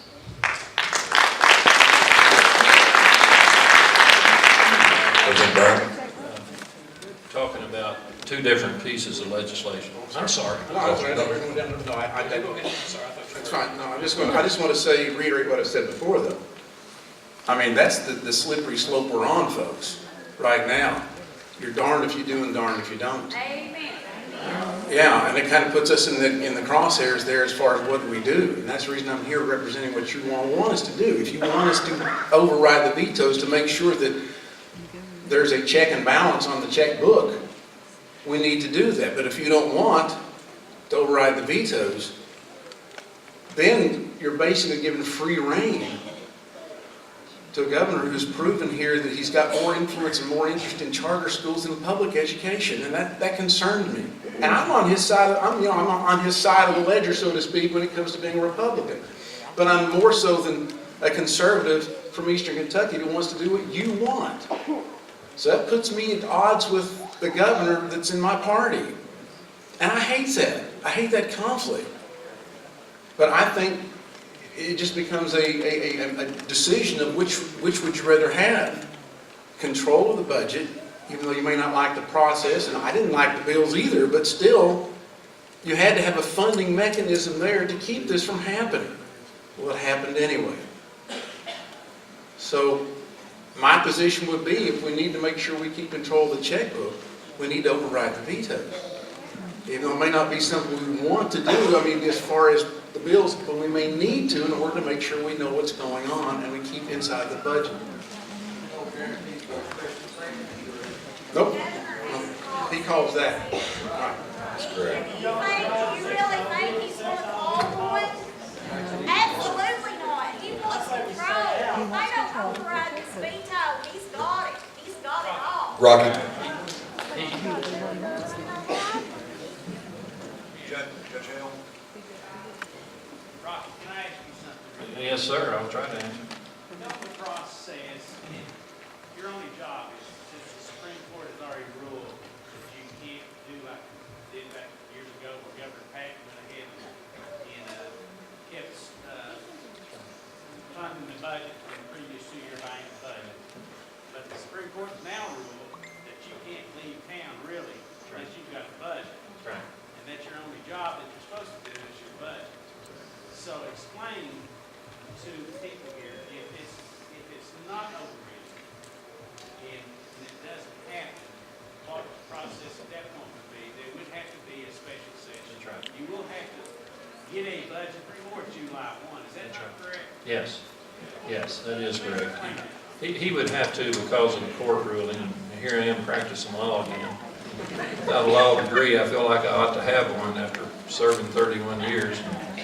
But yes, there would have to be a special session. There'd have to be a new 2-year biennial budget in place before the end of the fiscal year, which ends at the end of June. So there would have to be a special session. Folks, here's the issue. You know, there was many of us. There was not one Democratic vote in the House or one in the Senate that voted for either one of these bills. And that's really, you know, something that happened because of the process and happened because both these pieces of legislation, in my opinion, are bad. They're not good for Eastern Kentucky. They're not good for Kentucky. The revenue bill, we've talked about what it does, and it goes completely against the very people that we represent every day. Blue-collar, middle class, and the working poor. And gives tax breaks to the rich and to corporations and to about 17 services out there that raises about $435 million over the next 2 years. So these are very, very extreme changes in the tax code, to be very honest, along with your pensions. So, you know, the reason that we fought on the House floor for 3.5 hours over this pension bill was to try to kill it and to try to beat it. We were not part of the process, as Chris said. We were left out of the process. And then when you look at the revenue bill itself and how unfair it is to the very people in this community and throughout Kentucky, and especially Eastern Kentucky, and then you look at the budget bill, the things that Johnny Ray just pointed out. You know, Morehead State University is in the middle of my district. I represent it.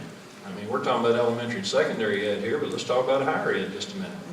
Another 6.25% cut in there for higher ed. Does anybody know what performance-based funding is?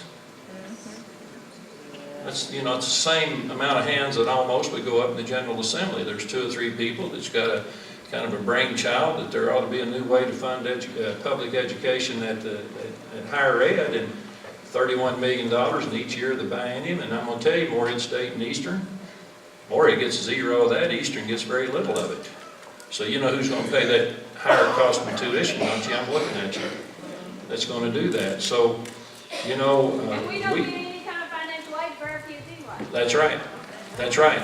And so, you know, there is, it's a mess. There's no question that it's a mess. And, as hard as we fought to try to keep these things from passing and happening, and it's hard for us to make an about face on something that we don't think's right. When you give up on what you think is right, on principle and also on policy, then, that wasn't the way I raised, and that's not the way that I'm going to act in the future. So, as I said here tonight, I can just tell you there's a lot of people in our caucuses. I know Ray Jones was here a little bit earlier and talked to you about this a little, I think, maybe, that this override is very troubling to us from the very reason that we fought like dogs up on that floor for 3.5 hours to try to keep these things from happening, and then to do an about face is a very difficult thing for us to do. Thank you, Rodney. Chris? And then I'm going to ask Stephanie to come up. Okay, I'm certainly been accused of not being a very good politician. I agree with that. I'm not. But I don't prescribe to the theory that when somebody bends you over and puts it to you, that you should just sit back and let them do it. And that's what's happening. That's what's happening in Kentucky. This governor, he changed the calculation on unmined mineral taxes, which puts county government, your local governments, in crisis. Okay, all coal counties across the country are now in crisis, or against the state are now in crisis. He changed the estimated return on our pensions, which puts all the pensions now are in a greater state of crisis. And so, and now we get a funding bill. I said this on the House floor when we were debating the pension bill. I'm blessed. I'm probably in the top tax bracket in Kentucky. Okay? So what they're asking me to do is to vote for a tax decrease for me, but the guy that greets me at Walmart, when I go into Walmart, he gets a tax increase. And the lady that makes my sandwich at Subway, she gets a tax increase, but I get a tax decrease. And that's not right, folks. That's not right. Education is crucial to me, and it is one of the things that's dearest to my heart, but there are other things and other people in this state as well that we have to look out for. We have to take a global approach to looking at what's right in Kentucky, what's fair for all Kentuckians, and not just a select few. Thank you. Thank you, Richard Harris. KEA President Stephanie Winkler. I'm going to let Stephanie say a few words. Stephanie? And then, go ahead, Stephanie. So I appreciate the invitation for being here. I always enjoy coming here and I get to meet with you all. I know that there are a lot of people in here not happy with me. I get that. And there's a lot of people not happy with me in the governor's office. There's a lot of people not happy with me in a lot of places. But I happen to be elected leadership of the Kentucky Education Association, and I am not apologetic for being the leader and member of the KEA. I will not let my governor or anyone else dictate my worth as a public educator. And I want you to think very hard about what's going to happen if these two bills do not have overrides. We are beholden to what the governor just happens to decide to do. And if you think he gives a rat's butt about Kentucky public education, you are wrong. He has it out for us every chance he gets. And I totally agree that the way that this revenue bill goes about taxing people is not the right way. I have never said that I agree with the way this revenue package is pulled together. Never. But we asked to find funding, they found funding, and now we have fully funded pensions and keep our defined benefit. And the only people that are not made whole are our new teachers and our classified school employees who now have a new Tier 4. They had a hybrid cash balance plan enacted in 2013, which was already a concession that we made. We made a concession for our health care for retirees in 2010. We've made enough concessions, and I'm not willing to make any more concessions on our pensions or our health care. So we battled. We've been battling since the fall. We have battled against Senate Bill 1 and the governor's crazy plan. And we won both times. And that's not because of Stephanie Winkler. That's because of you and friends like them that we have in both the House and the Senate.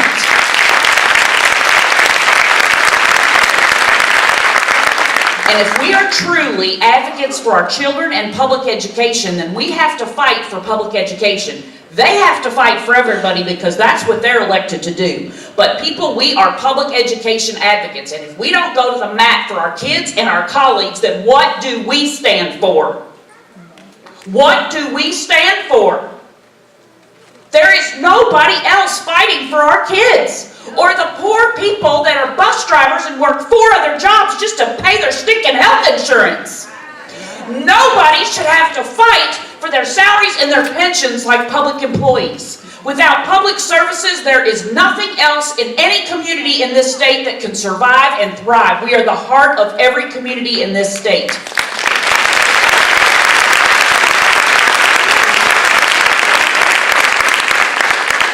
And I know that some of you have already called off school on Friday. Yay, rah. Thank you for your districts for stepping up. And I know you'll be in Frankfort on Friday. And I have said that everybody that can be in Frankfort should be in Frankfort on Friday because we're going to make noise again every day that they're there. But if you think that governor's going to call a special session next week to help take care of us, that is not going to happen.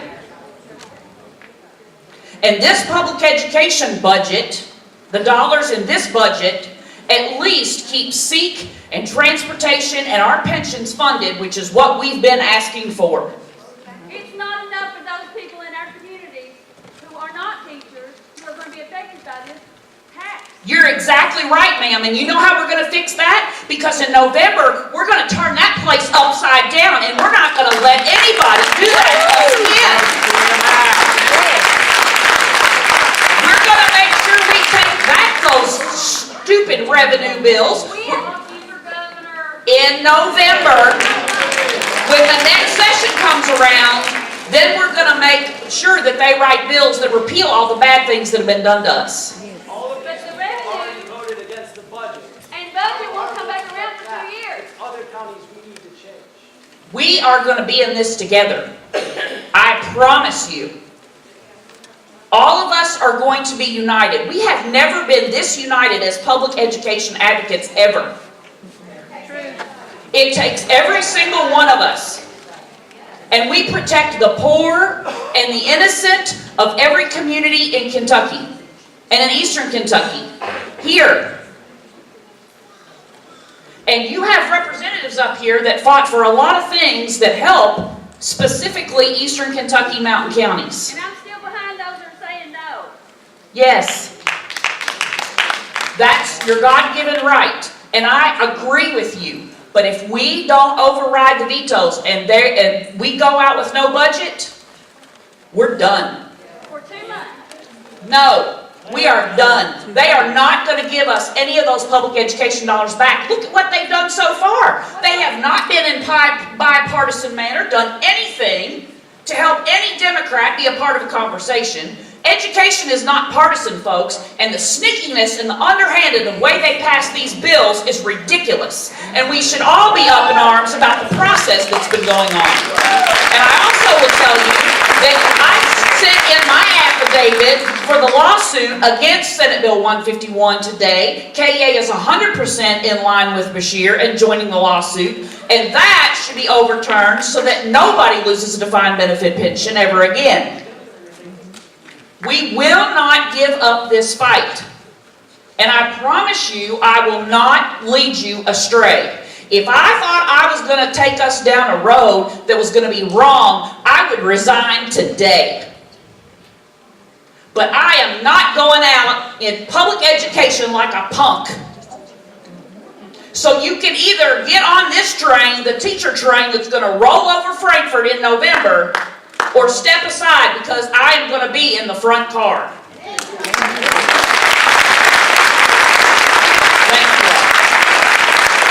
Thank you, Stephanie. So I know we have some questions that haven't been answered so far, and mindful of the time, I know our legislators have agreed, Stephanie's agreed to to hang around and answer any questions you've got, but I just want to thank everyone for coming out tonight. I very much appreciate it, and thank you all. Thank you all for coming out. Thank our legislators for coming out tonight.